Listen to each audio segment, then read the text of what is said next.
Texas wildfires fueled by gusty winds prompt evacuations.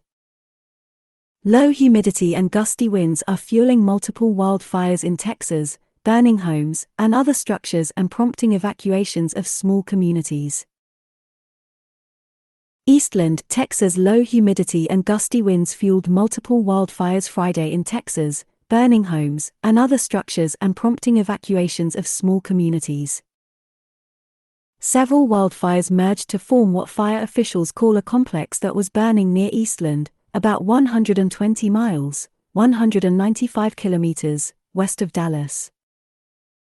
As of Friday morning, the fires had burned about 62.5 square miles, 162 square kilometers, according to Texas A&M Forest Service. It was only 2% contained and fires were burning in thick brush and grass fields.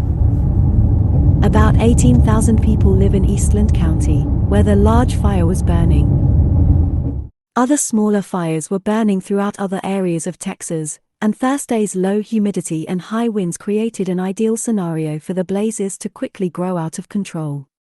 Texas A&M Forest Service had warned of a wildfire outbreak this week because of the forecast. There were no reports of injuries.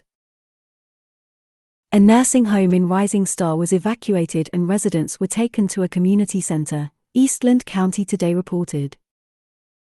In the small town of Ranger, about 10 miles, 16 kilometers, northeast of Eastland, a church and several downtown buildings burned Thursday, Dallas TV station WFAA reported.